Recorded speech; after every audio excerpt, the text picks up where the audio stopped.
بسم الله الرحمن الرحیم. بازم شما را خوش آمدید میگم به یکی دیگر از درس های صنف دهم.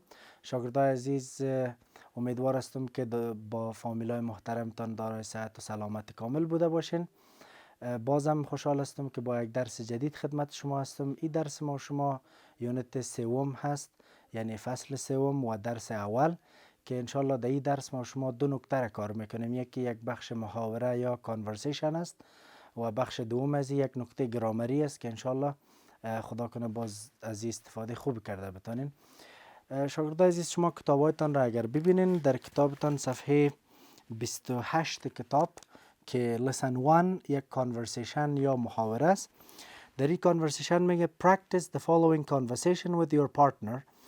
انسترکشن یا هدایتی که بر شما میتایی است که پرکتیس کنین، میگه تمرین کنین the following conversation with your partner، که متن یا کانورسیشن زیل را با پارتنر یا دوستان. خب شما اگر کسایی که در خانه دو نفر هستین انگلیسی میفهمین، کوشش کنین از این استفاده کنین و با یک کس تمرین کنین. Mr. Hamidi is interviewing a young British boy called James Brown at Let's Know TV program. میگه مستر حمیدی یا آقای حمیدی در این برنامه خود با یک کس مصاحبه میکنه که او انگلیش بای هست، یعنی یک بچه جوان از انگلستان هست.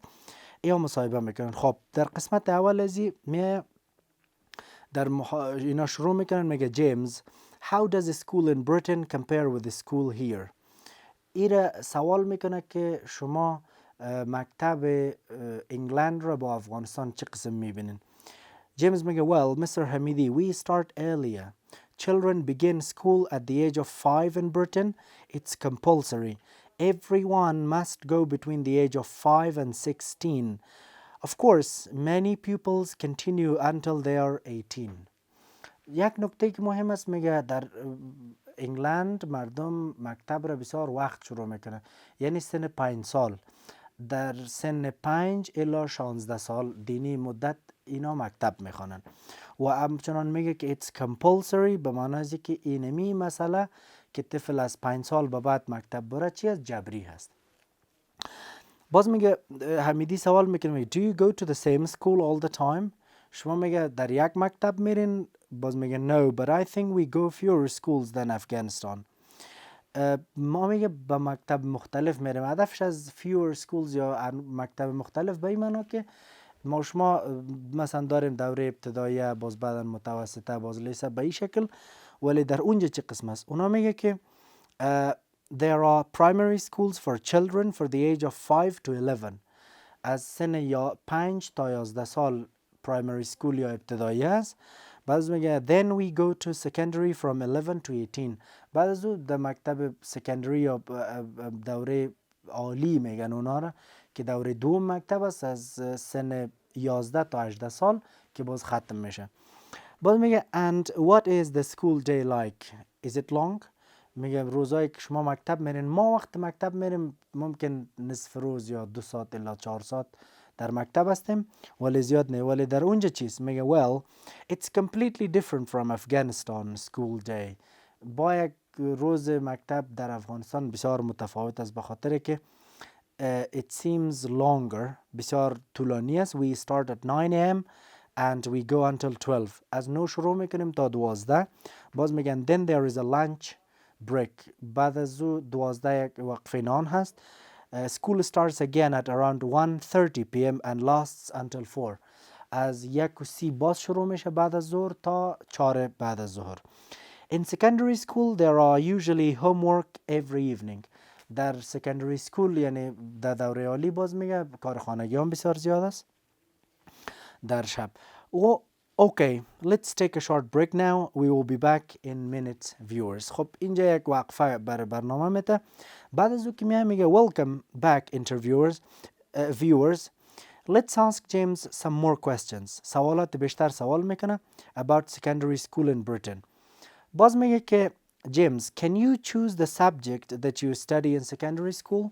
وقتی که شما به دوره سکندری میرین، میگه شما خودتان مضامین رو انتخاب کرده میتونین. میگه not for the first 3 years but after that we usually choose between science and art subjects. But everybody takes English and math from the age of 16, and we can specialize and study only 2 or 3 subjects. در اینجا میگه ما در 3 سال اول سکندری سکول نمیتونیم که مضامین را انتخاب کنیم، یعنی عمومی میخوانیم.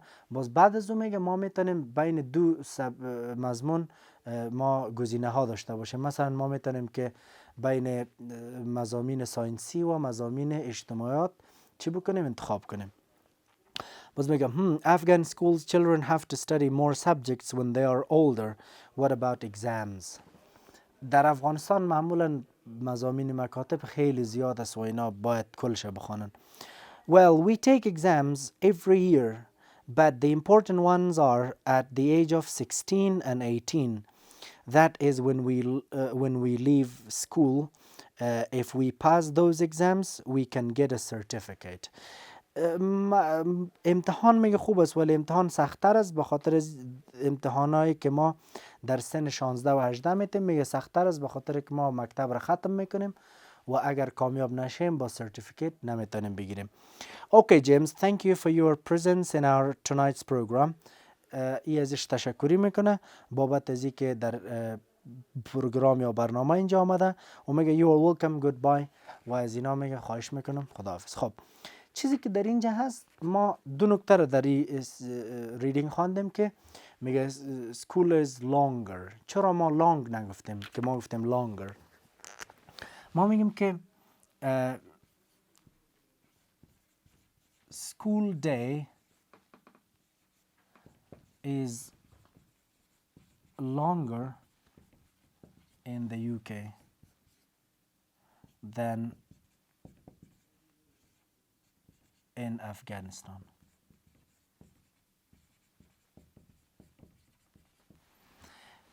School day is longer in the UK than in Afghanistan.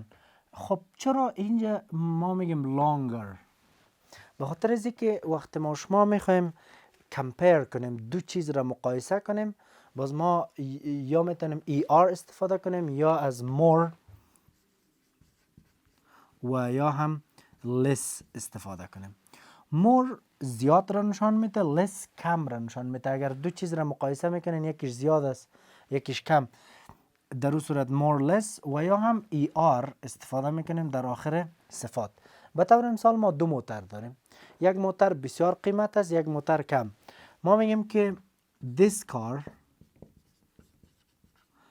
is more expensive than that car.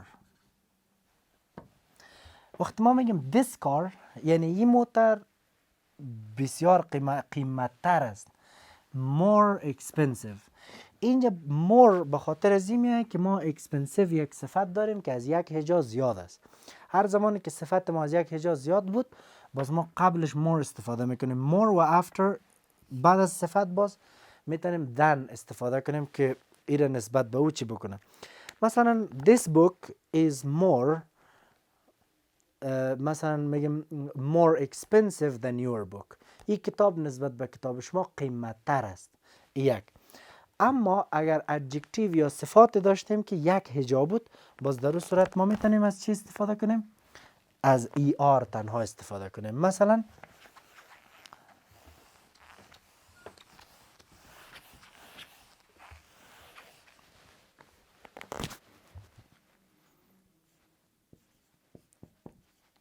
ما میگیم که this house is big. این حال my house اگر بگیم is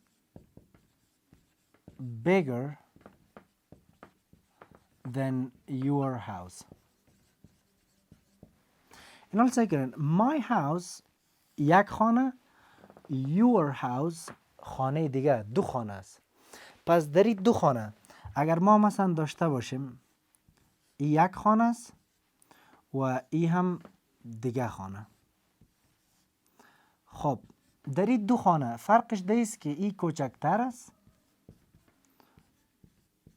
و ای بزرگتر. پس ما اگر این دو تا را مقایسه کنیم بگیم که this house is my house، این خانه ما است. My house is bigger than your house، خانه ما از شما کرده چی است؟ بزرگتر است. اگر بگیم خانه ما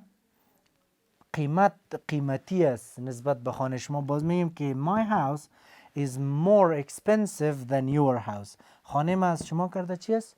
قیمتی است. پس ما این دو تا را چی میکنیم؟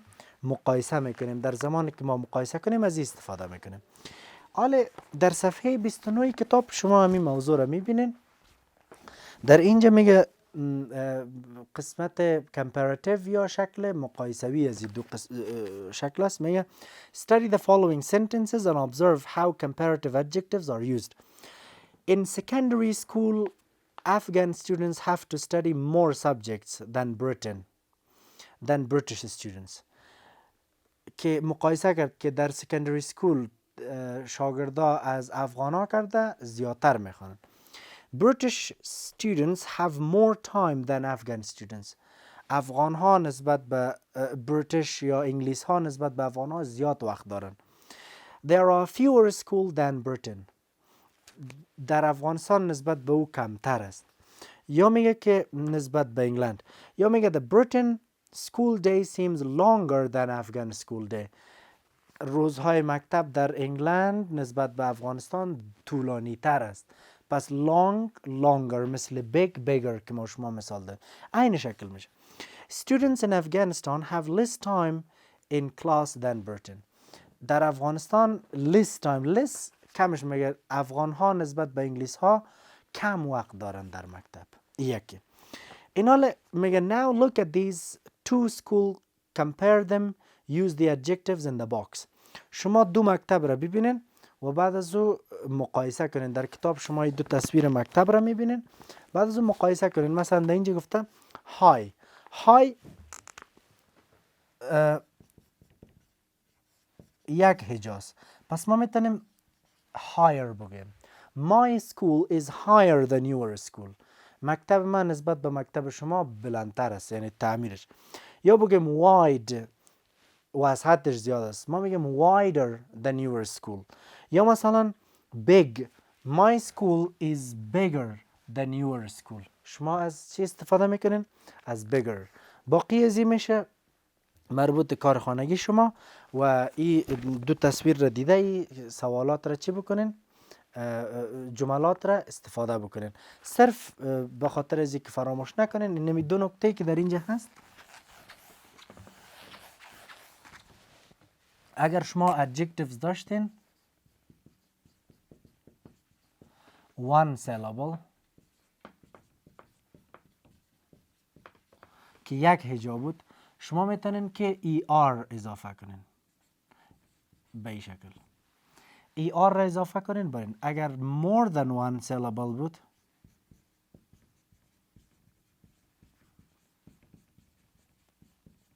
more than one syllable باز در این صورت ما میگیم more یا less plus adjective plus than. بعد از او باز تکمیلش میکنن. فقط همین. اگر ما گفتیم که one syllable، مثلا my car is bigger than your car، یک bigger. my car is smaller than your car، smaller. یک. اگر که مثلا بیشتر از یک سیلابل expensive، یا مثلا comfortable که شما میگین comfortable تلفظش سه هجا. اینال در اینجا شما میتونین my house is more comfortable than your house، خانه ما نسبت به شما خیلی راحت است. اینی خلاصه از این مطلب بود که انشاءالله از این استفاده کنین و کارخانگی که بر شما گفته شده ایره درست کار بکنین. دوستای عزیز، این بود درس امروز ما شما. تا درس بعدی که بازم خدمت شما حاضر میشم، شما را به الله پاک میسپارم. خدا یار و نگهدارتان.